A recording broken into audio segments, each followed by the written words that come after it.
Hello, everyone, and welcome to Thoughts and Coffee. My name is Sarah Barnes-Humphrey. I'm the founder and CEO of Let's Talk Supply Chain, the founder of the Blended Podcast and the Blended Pledge, and I am super excited to be here with you today. We've got a big show. We're going to be talking about AI. We're going to be talking about machine learning, but not in the ways that you think. So stay tuned. And we've got Cédric and Mehdi here from Colibri S&OP, which I'm super excited to talk to. Now, before we get to that, if you're watching and tuning in, I want to know where you're watching and tuning in from. So make sure that you put that in the comments. And of course, if you love the conversation, we love a good fire emoji here at Let's Talk Supply Chain. So I want to see a lot of those in the comments as well. Now, I want to give a shout out to our sponsor of the show, Secret Society of Supply Chain. This is our free membership group for all of the supply chainers. Head over to secretsocietyofsupplychain.com to secure your spot today. And as always, I want to give a shout out to our newest Secret Society of Supply Chain members, Brian Glick, Charles Morale, Dominic Leo, Chad Nipling, Gaurav Narula, Roy Pexoto, Lawrence Kane, Michelle McCarthy, Tony Lancioni, Mohammed Elhag, Mark Freeman, Curtis, Daniel Lett, and Matthias Jonathan. Thank you so much for joining us. I'm sorry if I butchered any of your names. I do try very, very hard not to do that. But thank you so much for joining us in the community. We've got some great conversations happening over there.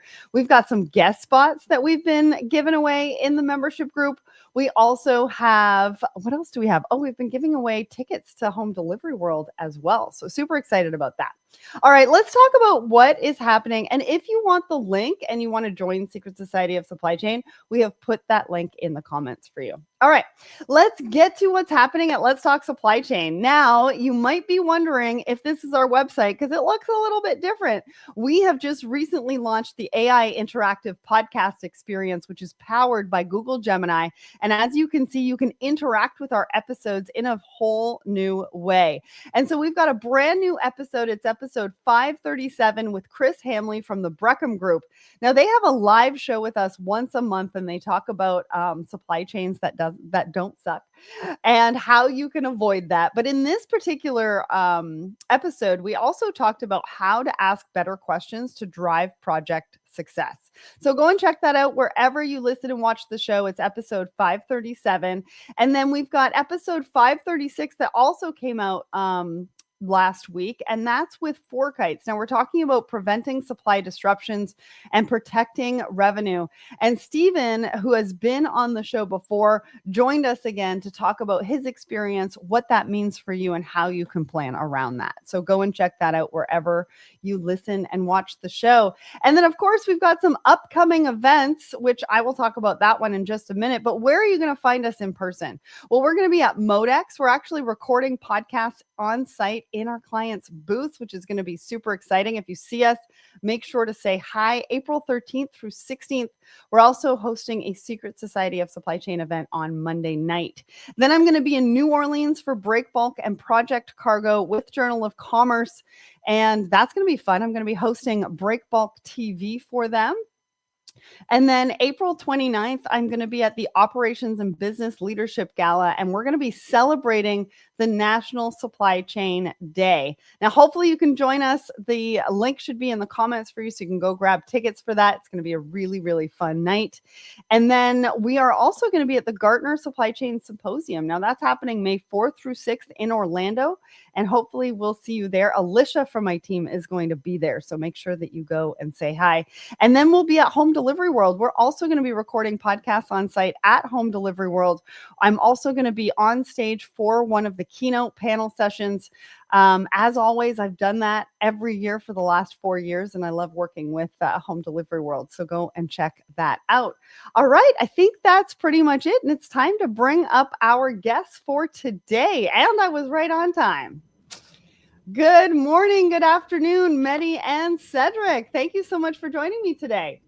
Hello, Sarah. Thank you very much for accepting us. We are very happy to be there. Good morning. All right. Well, why don't we start off with some introductions? Tell us who you are, what you do, and then if one of you could talk a little bit about Colibri S&OP, and I'm gonna bring up something once you're done, which I think is super cool. So, Mehdi, do you want me to start with you, and then we'll go to Cédric? No problem. Thank you very much. Yes, I'm Mehdi Kharab. I'm one of the two co-founders of Colibri SNOP, and I'm 15 years experience supply chain engineer and pretty used to work with demand planning tool. And Cédric, who is our PO, Cédric introduce himself. Awesome. Thank you, Cédric. Cédric, over to you.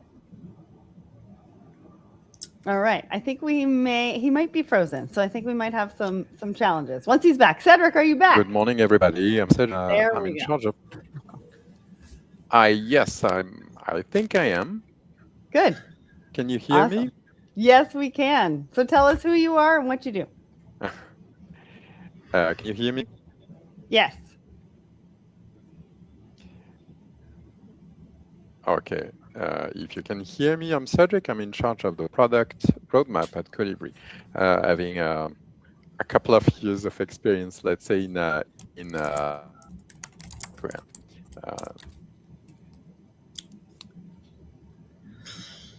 Okay, I think we've lost Cédric. So what we're going to do is we are going to bring him down from the screen, and we will bring him back once he has got that sorted out. Awesome.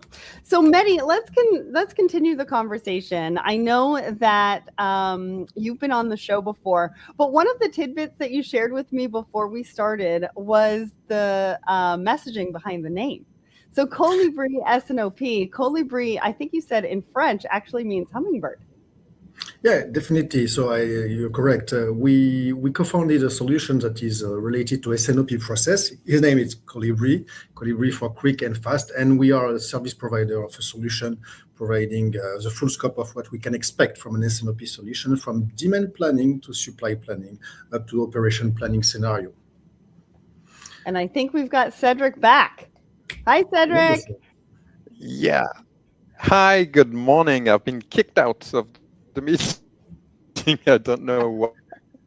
Yeah, we were just... sorry for that. So I'm Cédric. I'm in charge of the product roadmap and development at Colibri with many years of experience in supply chain planning software and AI. Awesome. Well, you are the right person to be here because we're going to be talking about AI in a number of different ways. We're also going to be talking about machine learning. We were just talking about the name Colibri and how it's tied to hummingbirds.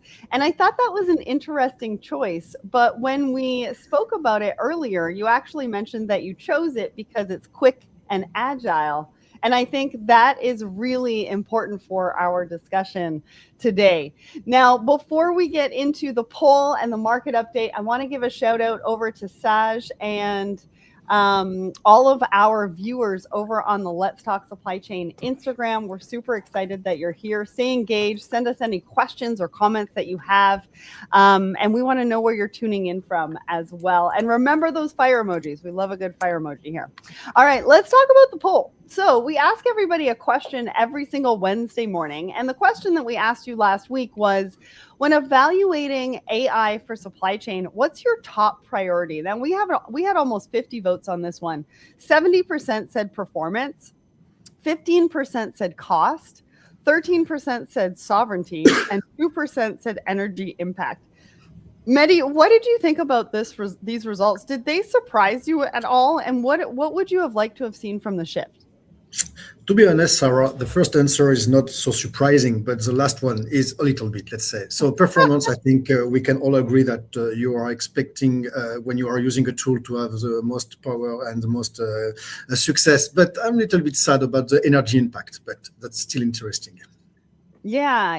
And I think, we're hearing a lot more about the energy impact because of what's happening over in the Middle East and how some of these data centers are being targeted. But also there's a lot more discussion around where are those data centers going to go because of the energy impact. And I know you being in Europe, there's a lot of discussion around this. There's a lot of rules and regulations that are coming out about this. And maybe because our audience is a little bit more North America based, maybe that's why we're seeing it at 2% instead of a little bit higher. Yeah, definitely. You may be right. And also, you mentioned that good point. We are located in Europe, and also sovereignty is something that is becoming very, very important nowadays, especially in French, when it came to some specific companies such as aeronautical or military companies. So definitely, yeah, still interesting to have your feedback from the US. Absolutely. Cédric, do you have anything to add to the conversation around the poll results?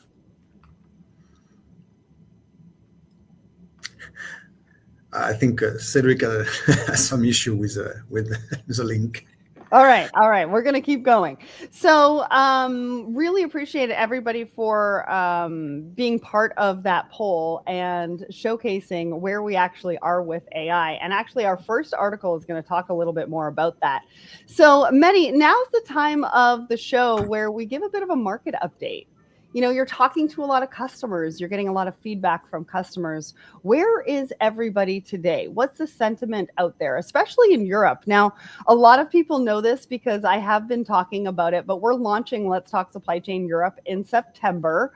I've actually just hired the host, so we're going to be releasing that news very soon. And it's super exciting because, like we saw in the poll, supply chains and conversations in supply chains can be very global, but they're also very regional. And that is very important to what we do on a regular basis.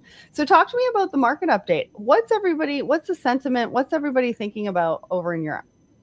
Yeah, it's a very interesting discussion. So there is a lot of at the very beginning last year there was a lot of skepticism regarding the AI, and since this year we see that a lot of people are expecting a lot about something very specific with is agentic AI. I'm sure you already discussed a lot about it, but we are seeing a lot of expectation from the supply chain director, from the end user to using those technology to help them to be more efficient, gain times. So this is something that is, I think, expecting a lot. The users are expecting a lot, and the technology become more and more mature. So it's very interesting. The momentum is very interesting regarding that. And do you think that, everybody's embracing it, or do you think that there's a bit of a sense of overwhelm in the fact that there's a lot of work to do to get ready to be able to use AI and machine learning and the LLMs as they're supposed to be used? Because I know for me in my business, I've been spending the last couple of weeks working with my team to stand up certain environments for us to be able to use AI and LLMs in our business to be able to help us with certain things. And, as a small business, it takes us a little bit of time to be able to do that and understand what information, what data needs to go in there. I can only imagine as a large organization what that means for them and how long it does take to get to that point. Yeah, you're correct. It's really depending on what you mentioned. Something very interesting. It depends what you are expecting. So if you start from a very simple use case, I think everything starts from a simple use case. And if you already scope the project very well, you can go fast into implementation. The risk, and I think this is one of the main reasons why AI had a lot of deception in Europe, is that people were expecting perhaps too much, perhaps too fast, and we are a little bit lost. So one of our market update, let's say, or point of view is that when you try to scope a project in very small one, I think you can gain a lot of result and fast. Well, and I think you have an easier time to test, right? I think part of the success of all of this is giving us time to play. Yeah, exactly. Because realistically, it's a conversation, right? It's something that we need to play around with so that we understand what it's capable of and how far we can also push the AI and the LLMs and the machine learning of how it can help us, right? And so when we talk about testing, I always like to use the word play as well, because I think it's super important that we take a little bit of a step back and we need to take it seriously, but I think we can also play with it so that it can be what we want it to be and really understand the capabilities and what it can do with us. Yeah, absolutely. You're correct. It's a little bit when you discuss with someone for the first time, you will not go deep in detail in too technical things. You will start by something simple, and it's exactly the same for agentic AI. You will start with very basic use case. You will try to understand exactly. You will become more and more confident because something which is very crucial to embrace AI is the trust in the result. And if you have no trust in the result, the project will not be adopted by your users. So indeed, start with simple use case, simple question, and then go deep in detail or more complex workflow. Yeah, and give them time to play. I want to give a shout out to Mike over on my personal LinkedIn. Happy Tuesday from sunny Copenhagen. I love to see it. It's absolutely not sunny here. It's going to rain today. So just letting everybody know. All right, let's get to our first article. And Cédric, if you're back, we would love to hear from you in the discussion.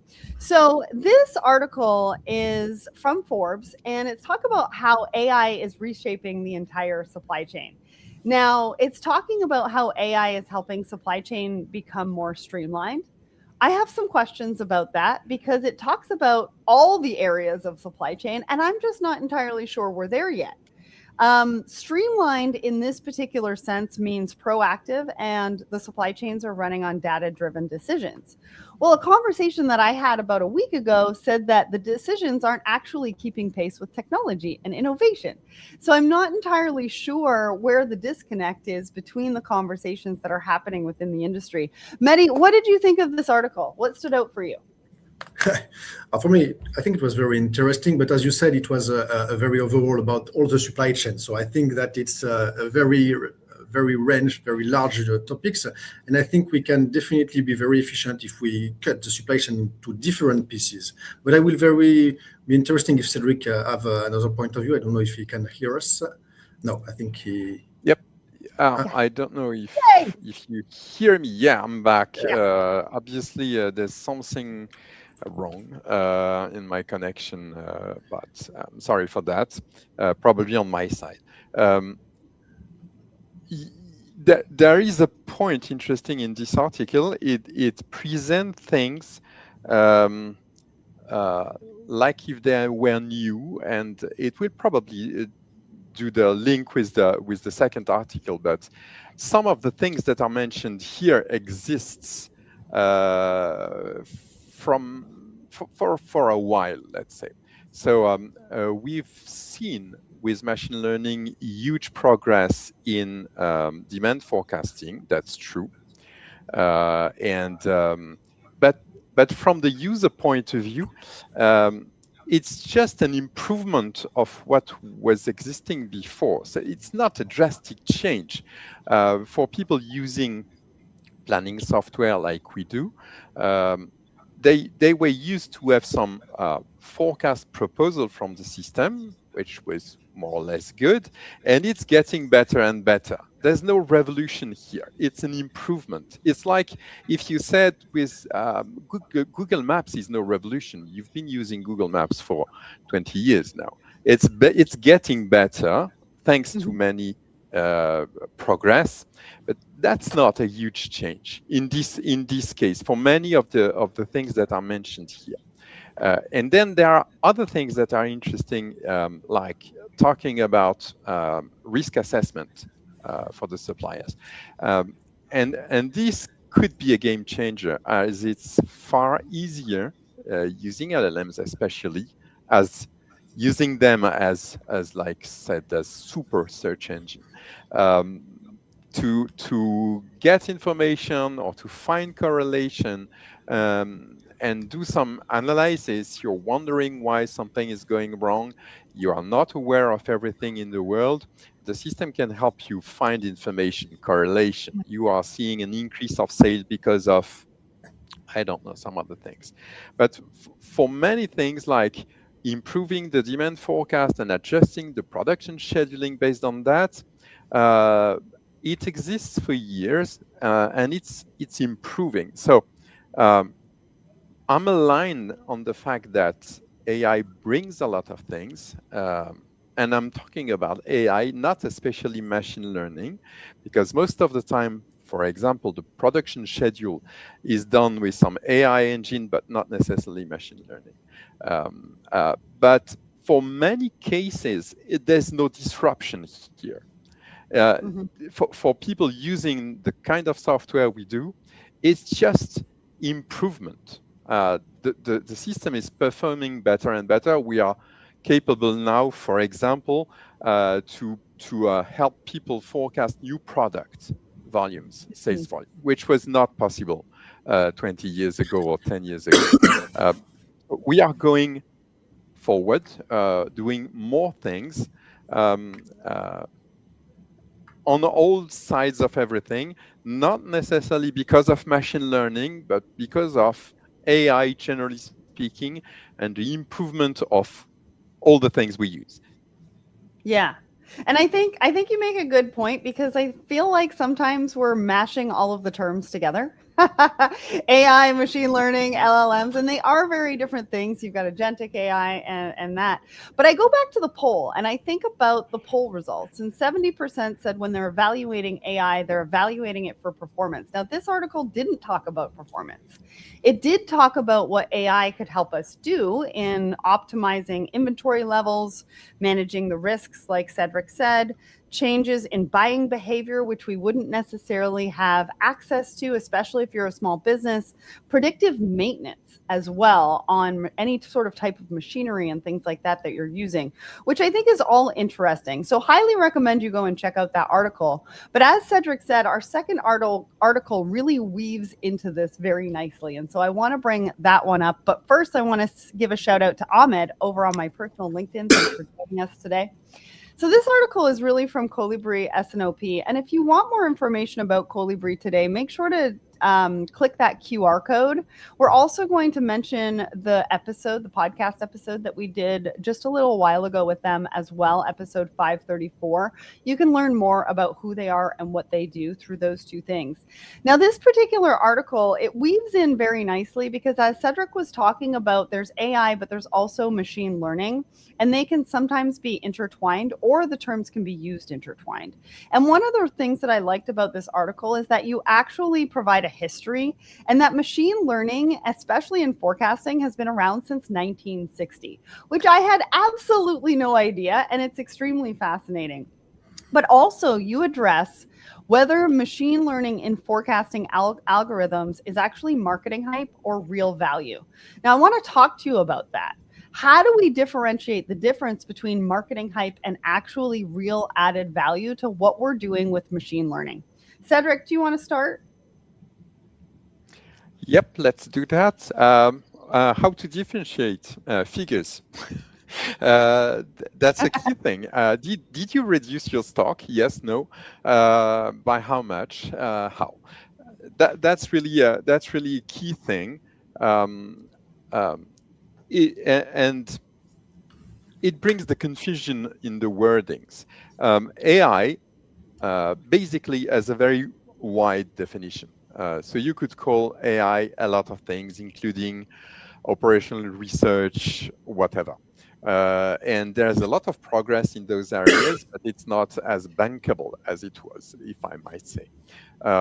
So that's really one point, which is now if you you need to talk about your products, or at least the advanced capabilities of your product in that way, putting it into this agentic AI framework so that you are heard by people.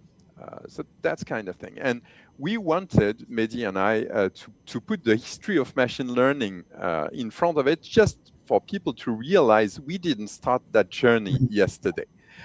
In fact, machine learning is older than myself, and which is a lot. And we are seeing a lot of improvements. What is really new is LLMs. So the ability, this new ability or recent ability of AI to be able to discuss with you, and to and the deep learning, generally speaking, and to be able to provide you the most probable answers or decisions. So that's a very recent development. But there's a lot of things already existing, and not everything is a revolution. That's the key thing, and it's not because you put a AI sticker on it that it changes the fact that it gives results, it delivers, whether you call it AI or not. Yeah, and it's interesting, right? The perception. I actually wrote a post within our membership group the other day about the word unprecedented, right? We're using these words interchangeably, and we're calling things unprecedented when things have historically happened in these ways previous to today. And it's interesting, the perception and the words that we're using. Mehdi, do you have anything to add to this? No, I'm quite aligned with Cédric, but I wanted to be optimistic for the end. You see, we in our article we try to say that everything started long times ago with statistical, then machine learning came, and since beginning of the year there is a breakthrough. I have to say, to admit it, in terms of demand planning, especially. It's everything related to deep learning model, and I really think this is the future. They are very interesting. I will not spend much time, but just to explain you, Cédric talk about LLM. This stands for large language model. It means that pre-trained model. In the area of forecasting, people have done the same thing. They try to build model, train across a huge data set, and will try to predict new series. And this is very interesting because those deep learning models are very, very good performing regarding forecast accuracy. So this is, you mentioned, Sarah, how can I know if it's interesting or not AI for me? KPIs. So forecast accuracy is the best KPIs. And also they are very fast to compute forecasts. So this is very interesting. It means that today it's possible to do computation for a huge volume of data using deep learning module, deep learning calculation, where previously with machine learning, it was very time consuming or request a lot of data. So deep learning for me is the next stage of forecasting method. And also they need no data scientists. So perhaps this is the main important figure. They do not need, you do not need to have someone who is tuning the algorithm every day, every month. You just put data in and it gives you a good forecast. So yeah, I think this is very exciting for me, who is working since 20 years in this area, because here we really have a breakthrough. Yeah, it's so interesting because I was at a leadership conference the other week, and she was talking about how she put together this morning briefing for herself, for her business. And she's like, I know nothing about technology. But really, I just played around and I asked questions and I pushed it as far as it would go. And it created this really amazing thing for me to wake up in the morning and have this morning briefing for me. And so we really just need to get out of our own heads and get out of our own bias as to what we think it should do and how it should work. And go back to that word play. I want to give a shout out to Drew, Amrit, and Jamel over on my personal LinkedIn. They're all really loving the conversation today, and I appreciate you for joining us. Now, real quick, I just want to showcase the Colibri SNOP